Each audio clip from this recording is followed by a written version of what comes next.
전 세계가 충격에 휩싸였습니다. 바로 기후변화 때문인데요. 북극의 얼음은 빠르게 녹아내리고 폭염과 가뭄은 더 강력해지며 폭우와 홍수는 더 빈번해졌어요. 기후변화는 더 이상 먼 미래의 위협이 아닌 현재 진행형의 위기가 되었죠. 세계 각지의 전문가들이 흥미롭게 주목하고 있는 것이 바로 몽골의 사막화 현상입니다. 몽골 국토의 70%가 사막화 위험에 처한 상황에서 놀라운 변화가 일어나고 있는데요. 대한항공을 비롯한 한국 기업들이 20년 넘게 꾸준히 실천해온 나무 심기, 봉사활동이 그 주역입니다. 매년 수천 명의 자원봉사자들이 참여해 한 그루 한 그루 나무를 심고 있죠. 처음에는 효과가 있을지 의심했던 이 프로젝트가 이제는 눈에 띄는 초록색 변화를 만들어내고 있어요. 어떻게 작은 나무 심기 활동이 거대한 사막화를 막을 수 있을까요? 왜 하필 한국 기업들이 자국이 아닌 몽골의 환경 문제에 이렇게 오랫동안 관심을 갖게 되었을까요? 그리고 이 프로젝트에서 배울 수 있는 환경 보호의 비밀은 무엇일까요? 잠깐, 구독과 좋아요는 큰 힘이 됩니다. 안녕하세요. 저는 플루트 데이비스입니다. 미국 캘리포니아 버클리 대학교에서 환경과학과 기후변화를 연구하는 교수였죠. 기후변화와 환경보건 분야에서 15년 넘게 일했었습니다. 제 연구실에는 세계 각국에서 온 학생들이 함께 했어요. 그들과 함께 지구온난화로 인한 이상기후와 환경, 파괴 문제에 대한 해결책을 찾고 있었습니다. 당시 제 관심은 몽골에 집중되어 있었어요. 몽골의 사막화 문제가 점점 심각해지고 있었거든요. 몽골은 전 국토의 약 70%가 사막화 위험에 처해 있었습니다. 그 속도라면 수십 년 내에 몽골 전체가 사막으로 변할 수도 있었죠. 그래서 저는 몽골의 사막화를 막기 위한 방법을 연구하던 중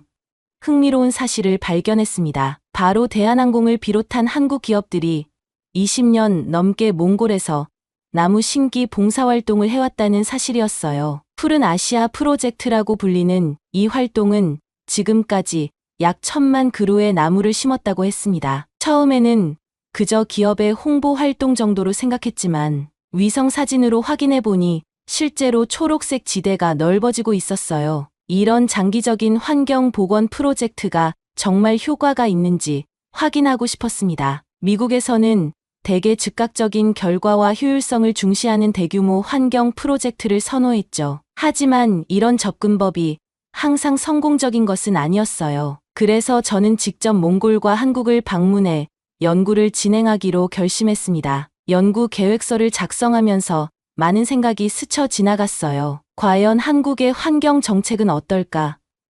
기후 변화에 대한 인식은 미국과 얼마나 다를까? 그리고 왜 그들은 자국이 아닌 몽골의 환경 문제에 이렇게 오랫동안 관심을 가지고 있는 걸까? 이런 궁금증을 안고 저는 인천국제공항행 비행기에 몸을 실었습니다. 창밖으로 보이는 구름들을 바라보며 생각했어요. 환경 문제는 국경이 없다. 이것이 제가 항상 학생들에게 강조하던 말이었습니다. 그런데 정작 저 자신은 얼마나 국제적인 시각으로 이 문제를 바라보고 있었을까요? 한국과 몽골에서의 연구가 저에게 새로운 관점을 제시해 줄 것이라는 기대감이 커졌습니다. 다음 날 아침, 드디어 한국 땅을 밟았어요. 인천국제공항은 생각보다 훨씬 깨끗하고 체계적이었습니다. 공항에서 서울로 가는 철도를 타면서 창밖을 내다보니 도시 곳곳에 녹지가 조성되어 있었어요. 미국의 대도시와는 확연히 다른 모습이었죠. 도시숲이라는 개념이 단순한 구호가 아니라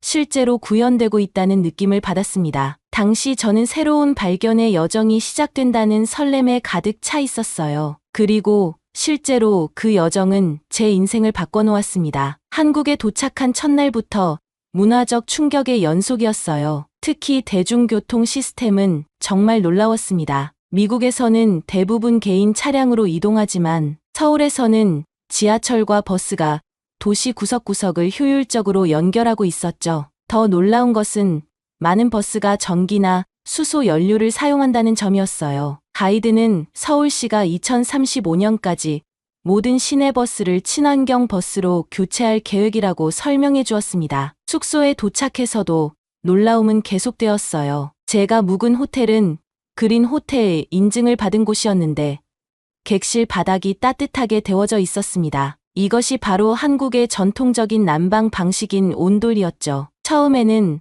바닥 난방이 효율적일까 의심스러웠어요. 하지만 나중에 알고 보니 온돌은 열을 오래 보존하고 공간 전체를 균일하게 데워 에너지 효율이 매우 높았습니다. 현대 기술과 결합된 온돌 시스템은 전통과 혁신이 조화를 이룬 좋은 예였어요. 다음 날 저는 한국의 친환경 정책에 대해 더 자세히 알아보기 위해 환경부를 방문했습니다. 그곳에서 만난 김 과장은 한국의 다양한 환경 정책을 설명해 주었어요. 특히 인상 깊었던 것은 쓰레기 종량제와 음식물 쓰레기 관리 시스템이었습니다. 한국에서는 쓰레기를 버릴 때 특별한 봉투를 사용해야 했고 그 비용은 쓰레기 양에 비례했어요. 또한 음식물 쓰레기는 RFID 시스템을 통해 배출량에 따라 요금이 부과되었죠. 미국에서는 이런 시스템을 도입하기 어려울 것 같다는 생각이 들었습니다. 사람들이 불편해할 테니까요. 하지만 김 과장의 설명에 따르면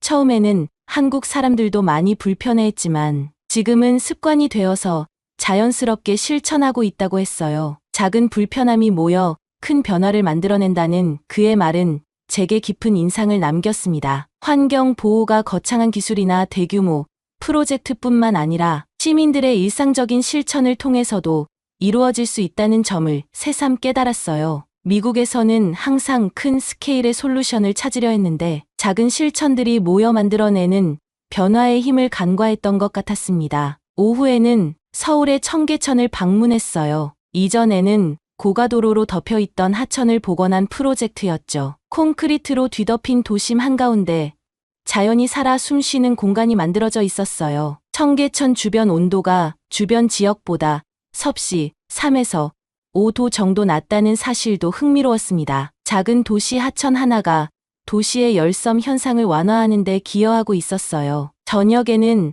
한국의 전통 가옥인 한옥에서 열린 환경 포럼에 참석했습니다. 그곳에서 만난 한 노 교수는 한국의 전통 문화와 환경 보호의 연관성에 대해 열정적으로 이야기했어요. 한국의 조상들은 자연과 조화롭게 살아가는 지혜가 있었다고 합니다. 온돌이나 장독대 같은 전통적인 생활 방식이 사실은 매우 친환경적이었고 한국은 그런 지혜를 현대 기술과 접목시키려고 노력하고 있었죠. 그날 밤 호텔 방으로 돌아와 창밖의 서울 야경을 바라보며 많은 생각이 들었습니다. 미국과 한국의 환경 보호 접근 방식이 얼마나 다른지, 그리고 어쩌면 우리가 너무 첨단 기술과 대규모 해결책에만 집중하고 있었던 건 아닐까 하는 생각이 들었어요. 한국에서는 전통적인 지혜와 현대 기술, 그리고 시민들의 일상적인 실천이 함께 어우러져 환경 문제에 접근하고 있었습니다. 다음 날은 드디어 몽골에서의 나무 심기 프로젝트를 주도하는 대한항공의 환경팀을 만나기로 했어요. 그들에게서 어떤 이야기를 듣게 될지 기대가 되었습니다. 대한항공 본사는 서울 강서구에 위치해 있었어요. 현대적인 유리 건물이었지만 옥상과 벽면 곳곳에 녹지가 조성되어 있었습니다. 이런 수직 정원이 여름철 건물 온도를 낮추고 미세먼지를 줄이는데 도움이 된다고 했죠. 환경팀의 박 팀장은 친절하게 대한항공의 몽골 나무 심기 프로젝트에 대해 설명해 주었어요. 2001년부터 시작된 이 프로젝트는 단순한 일회성 이벤트가 아닙니다. 매년 직원들과 자원봉사자들이 함께 가서 나무를 심고 이전에 심은 나무들의 상태도 확인하고 있어요. 놀라웠던 점은 이 프로젝트가 단순히 나무를 심는 것에 그치지 않았다는 사실이었습니다. 지역 주민들에게 나무 관리법을 교육하고 심지어 몽골의 학교와 협력해 환경 교육 프로그램도 운영하고 있었어요. 장기적인 관점에서 환경과 사람을 모두 생각하는 접근 방식이었습니다. 그러나 솔직히 말하면 이 모든 노력에도 불구하고 제 마음 한구석에는 의구심이 있었어요. 이런 기업 주도의 프로젝트가 정말 사막화라는 거대한 문제를 해결할 수 있을까? 나무 심기만으로 충분할까? 미국에서는 보통 첨단 기술을 활용한 대규모 프로젝트를 선호했기 때문에 이런 접근법이 너무 소박하게 느껴졌습니다. 그날 오후 박 팀장은 저를 서울 외곽의 한 아파트 단지로 안내했어요. 그곳에서는 주민들이 직접 운영하는 도시 텃밭이 있었습니다. 노인부터 어린아이까지 다양한 연령대의 사람들이 함께 채소를 가꾸고 있었어요. 한 주민은 이 활동이 미세먼지 감소에 직접적인 도움이 되기보다는 환경에 대한 인식과 관심을 높이는데 더 큰 의미가 있다고 설명했습니다. 이것이 바로 한국의 환경보호 접근법의 핵심이었어요. 거대한 기술적 해결책만을 찾기보다는 시민들의 참여와 인식, 변화를 통해 지속 가능한 변화를 만들어가는 것이었습니다. 형식적인 캠페인이 아니라 일상 속에서 환경 보호를 실천하는 문화를 만들어가고 있었어요. 다음 날 저는 스마트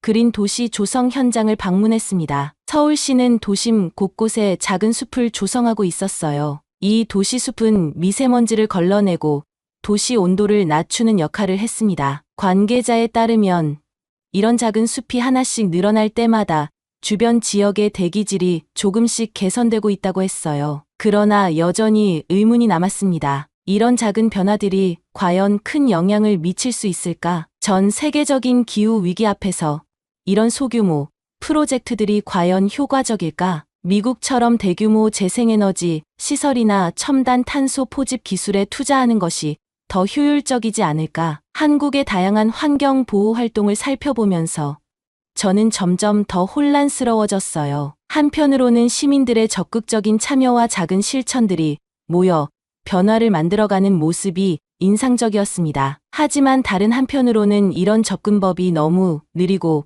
비효율적으로 느껴졌어요. 무엇보다 몽골의 사막화 문제가 계속 마음에 걸렸습니다. 대한항공의 나무 심기 프로젝트는 분명 의미 있는 활동이었지만 과연 그것만으로 충분할까요? 몽골의 사막화는 기후 변화, 과도한 방목, 물 부족 등 복잡한 요인들에 의해 발생하고 있었어요. 나무 심기만으로는 이 모든 문제를 해결하기 어려울 것 같았습니다. 한국에서의 마지막 날, 저는 이런 고민을 안고 연구 노트를 정리하고 있었어요. 그때 박 팀장에게서 연락이 왔습니다. 다음 주에 대한항공 직원들과 자원봉사자들이 몽골로 나무 심기 봉사활동을 떠난다는 소식이었어요. 그리고 저에게도 함께 가볼 것을 제안했습니다. 처음에는 망설였어요. 이미 나무 심기에 대한 자료는 충분히 수집했다고 생각했기 때문이죠. 하지만 직접 현장을 보고 참여해보는 것이 더 깊은 이해를 가져다 줄 수 있을 것 같아 결국 그 제안을 받아들였습니다. 몽골에서 직접 나무를 심으며 이 프로젝트의 진정한 의미를 깨달을 수 있을지 기대 반 의문 반의 마음으로 준비를 시작했어요. 인천국제공항에서 몽골 울란바토르로 향하는 비행기에 탑승했어요. 대한항공의 봉사단은 30명 정도였는데 놀랍게도 오랫동안 이 활동에 참여해온 직원들이 많았습니다. 어떤 분은 무려 10년 넘게 매년 참여했다고 했어요. 이런 지속적인 참여가 가능한 이유가 궁금했습니다. 대한항공의 김 부장은 결과가 바로 보이지 않아도 괜찮다고 말했어요. 그들이 심은 나무들이 자라는 데는 시간이 필요하기 때문이라고 했습니다. 그의 말에서 장기적 시각을 느낄 수 있었어요. 미국에서는 종종 즉각적인 성과를 중요시하는데 이렇게 오랜 시간이 걸리는 프로젝트에 대한 인내심이 인상적이었습니다. 울란바토르에 도착한 후 우리는 곧바로 남쪽으로 향했어요. 목적지는 고비 사막 북쪽 경계에 위치한 작은 마을이었습니다. 차창 밖으로 펼쳐진 풍경은 충격적이었어요. 한때 초원이었던 곳이 황량한 모래땅으로 변해가고 있었습니다. 지역 가이드에 따르면 최근 30년간 이 지역의 사막화가 급속도로 진행되었다고 했어요. 마을에 도착하자 현지 주민들이 우리를 반갑게 맞아주었습니다. 그들의 얼굴에는 기대감이 가득했어요. 그런데 나무 심기 현장에 도착하고 나서 큰 실망감이 밀려왔습니다. 이전에 심었던 나무들 중 상당수가 말라 죽어 있었어요. 생존율이 50%도 되지 않아 보였습니다. 박 팀장에게 이런 상황에서도 계속 나무를 심는 게 의미가 있을지 솔직한 의문을 표했어요. 그는 처음에는 자신도 그런 의문이 있었지만 생존한 나무들을 보면 점점 숲이 형성되고 있다고 했습니다. 처음보다는 생존율도 높아졌다고 했어요. 실제로 자세히 보니 일부 지역에서는 작은 숲이 형성되기 시작했습니다. 그리고 그 주변으로 약간의 초목도 자라고 있었어요. 사막화를 완전히 막지는 못했지만 적어도 그 속도를 늦추고 있는 것처럼 보였습니다. 다음 날부터 본격적인 나무 심기가 시작되었어요. 저도 직접 참여했습니다. 땅을 파고 묘목을 심고 물을 주는 과정은 생각보다 훨씬 힘들었어요. 게다가 거친 바람과 뜨거운 태양 아래에서의 작업은 정말 고됐습니다. 그런데도 봉사단원들은 묵묵히 자신의 일을 해나갔어요. 특히 인상적이었던 것은 현지 어린이들과 함께하는 환경 교육 프로그램이었습니다. 아이들에게 나무의 중요성과 관리 방법을 가르치는 시간이었어요. 나무 한 그루를 심는 것보다 환경 보호의 중요성을 깨닫는 어린이 한 명이 더 큰 변화를 가져올 수 있다는 생각이 들었습니다. 저녁에는 현지 주민들과 함께하는 시간이 있었어요. 한 노인은 이 지역의 변화에 대해 이야기해 주었습니다. 그가 어렸을 때는 이곳이 모두 초원이었지만 점점 사막이 되어가고 있다고 했어요. 모래 폭풍이 마을을 덮치는 날도 많아졌지만 한국 사람들이 심은 나무들 덕분에 조금씩 나아지고 있다고 했습니다. 그의 말에 의구심이 들었어요. 정말 이 작은 나무들이 거대한 사막화를 막을 수 있을까? 과학자로서 냉정하게 볼 때 이 프로젝트의 규모는 문제의 크기에 비해 너무 작아 보였습니다. 하지만 현지 주민들의 얼굴에서 희망을 보았어요. 적어도 그들에게는 이 작은 변화가 큰 의미를 가지고 있었습니다. 셋째 날, 저는 2001년부터 조성된 숲을 방문했어요. 놀랍게도 그곳은 확실히 작은 오아시스가 되어 있었습니다. 키가 자란 나무들 사이로 새들이 날아다니고 땅에는 다양한 초본 식물이 자라고 있었어요. 생태계가 점차 회복되고 있다는 증거였습니다. 그러나 여전히 의문이 남았어요. 이런 방식으로 과연 몽골의 사막화 문제를 해결할 수 있을까? 더 빠르고 효율적인 방법은 없을까? 미국이라면 아마도 대규모 관계 시스템이나 첨단 토양 관리 기술을 도입했을 텐데 이렇게 한 그루씩 나무를 심는 것은 너무 느리고 비효율적으로 느껴졌습니다. 이런 고민을 안고 저는 몽골에서의 마지막 날을 맞이했어요. 과학자로서의 이성과 현장에서 느낀 감성 사이에서 혼란스러웠습니다. 그리고 그날 저녁, 저는 이 프로젝트에 대한 제 생각을 완전히 바꿔놓을 한 노인을 만났어요. 그날 저녁, 봉사단과 현지 주민들이 함께하는 작은 모임이 있었어요. 그곳에서 만난 노인은 70대 후반으로 보였고 오랫동안 이 지역에 살아온 목동이었습니다. 그는 조용히 제 곁에 앉아 이야기를 시작했어요. 그는 몽골의 사막화가 단순히 자연 현상이 아니라 인간의 생활 방식 변화와 깊이 연관되어 있다고 설명했습니다. 한때 유목민들이 자연과 조화롭게 살았던 방식이 현대화와 함께 변하면서 초원은 점점 사막으로 변해갔다고 했어요. 그리고 이런 변화는 하루아침에 일어난 것이 아니라 수십 년에 걸쳐 서서히 진행되었다고 했습니다. 우리 세대에는 이 숲이 완전히 자라지 않겠지만 다음 세대가 이곳에서 쉴 수 있을 겁니다. 그의 말이 제 마음을 울렸어요. 그는 지금 당장의 결과를 기대하지 않았습니다. 자신이 살아서 그 결실을 보지 못하더라도 후손들을 위해 무언가를 남기고자 하는 마음이 있었어요. 그날 밤 숙소로 돌아와 창밖의 별들을 바라보며 많은 생각이 들었습니다. 미국에서는 항상 즉각적인 결과와 효율성을 중시해왔어요. 환경 문제도 첨단 기술로 빠르게 해결하려는 경향이 있었죠. 하지만 이런 접근법이 항상 최선일까? 환경 문제는 오랜 시간에 걸쳐 발생한 것인데 그 해결책도 마찬가지로 시간이 필요하지 않을까? 다음 날 아침, 저는 봉사단과 함께 마지막 나무 심기 활동에 참여했어요. 이번에는 다른 마음가짐이었습니다. 단순히 과학적인 효율성만 생각하지 않고 이 활동이 가진 의미에 집중했어요. 한 그루 한 그루 나무를 심으며 이것이 미래를 위한 작은 씨앗이 될 수 있다는 희망을 느꼈습니다. 특히 인상적이었던 것은 오랫동안 이 활동에 참여해온 봉사자들의 태도였어요. 그들은 매년 조금씩 변화하는 풍경을 지켜봐왔고 그 작은 변화에 의미를 두고 있었습니다. 어떤 분은 10년 전에 심은 나무가 이제는 그늘을 만들어주는 것을 보며 뿌듯함을 느낀다고 했어요. 봉사 활동을 마치고 서울로 돌아가는 비행기 안에서 저는 지금까지의 경험을 정리해 보았습니다. 한국과 몽골에서 본 환경 보호 활동은 제가 기존에 알고 있던 방식과는 달랐어요. 거대한 기술적 해결책보다는 작은 실천들이 모여 변화를 만들어가는 방식이었습니다. 서울에 도착한 후 저는 몇 가지 추가 연구를 위해 며칠 더 머물기로 했어요. 특히 한국의 환경 정책과 시민들의 환경 의식에 대해 더 알고 싶었습니다. 왜 한국 사람들은 이렇게 환경 문제에 적극적으로 참여하는 걸까?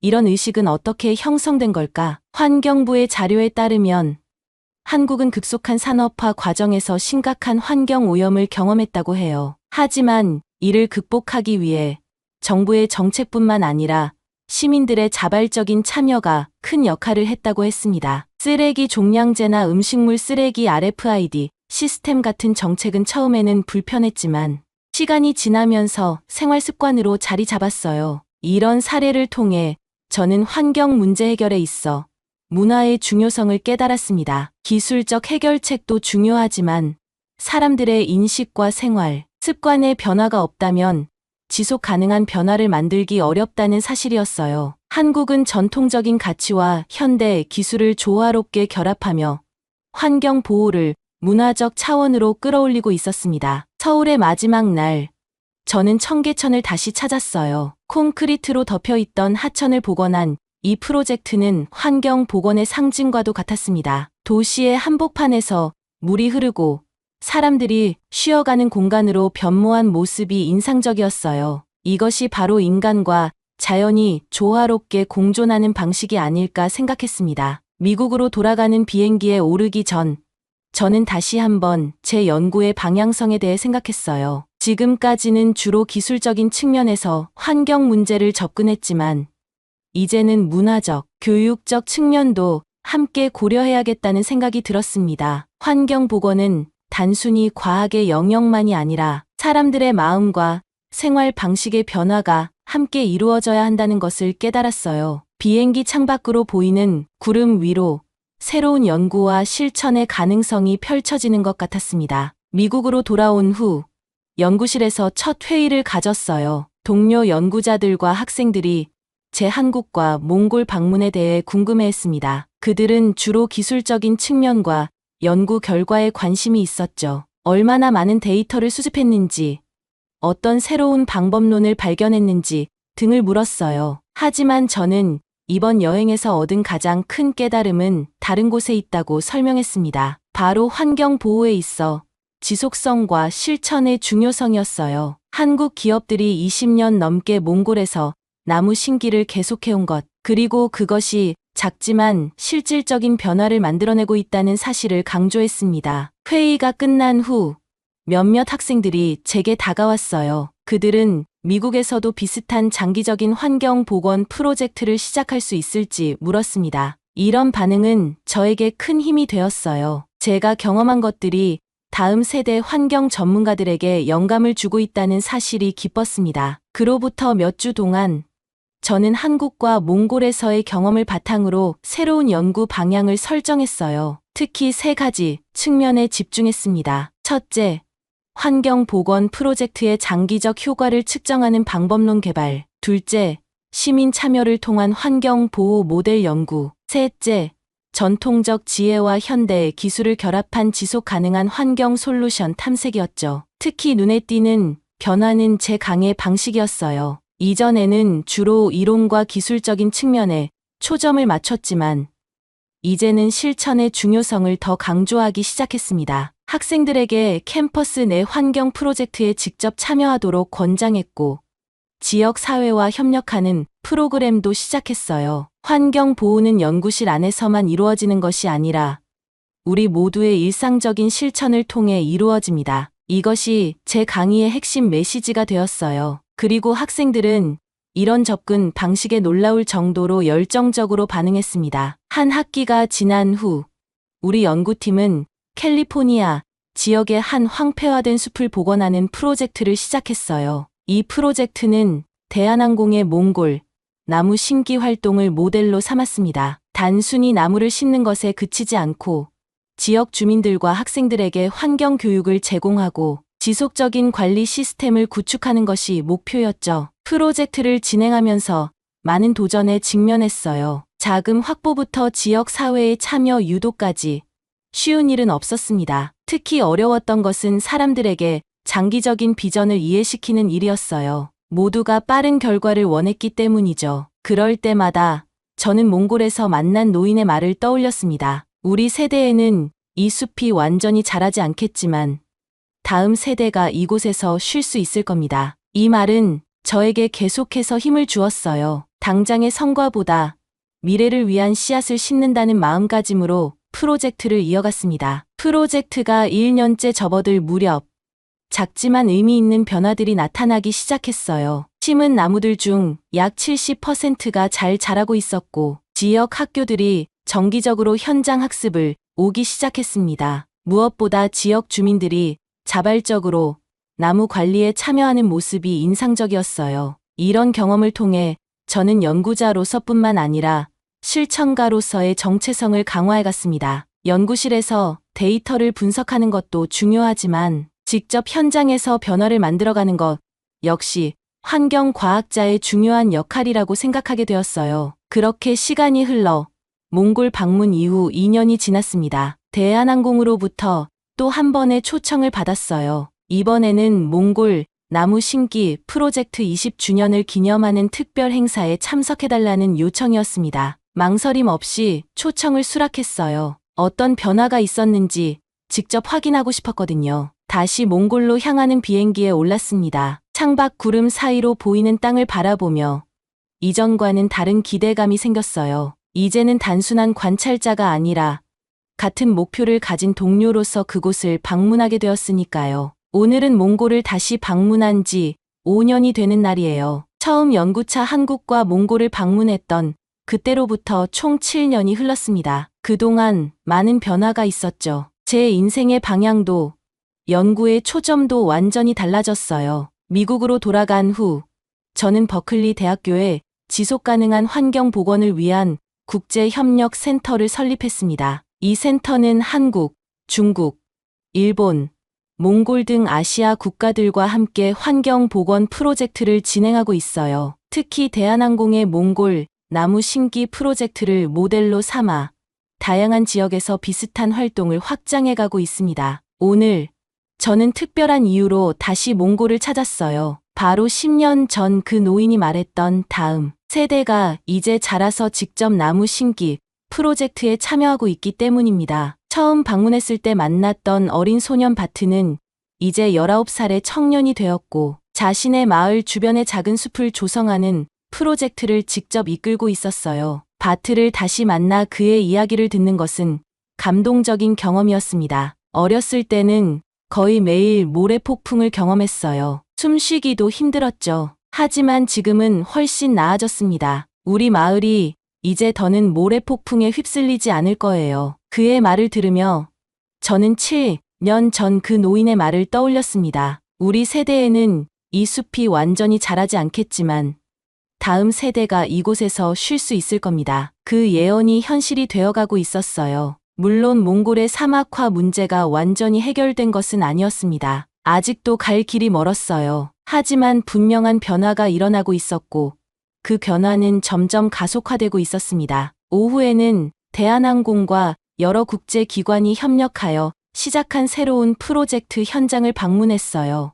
이제는 단순히 나무를 심는 것을 넘어 지속 가능한 농업 기술을 도입하고 신재생 에너지 시설을 설치하는 종합적인 접근법을 채택하고 있었습니다. 이 모든 것의 시작은 25년 전 심은 작은 나무들이었어요. 몽골에서의 일정을 마치고 다시 한국을 방문했습니다. 이번에는 서울대학교에서 강연을 해달라는 초청을 받았어요. 주제는 작은 변화의 큰 힘, 환경 복원을 위한 국제 협력이었습니다. 강연장에는 많은 학생들이 모였고 그들의 눈빛에서 미래에 대한 희망을 볼 수 있었어요. 강연 후 한 학생이 질문했습니다. 효과적인 환경 복원을 위해 가장 중요한 것이 무엇이라고 생각하시나요? 첨단 기술일까요?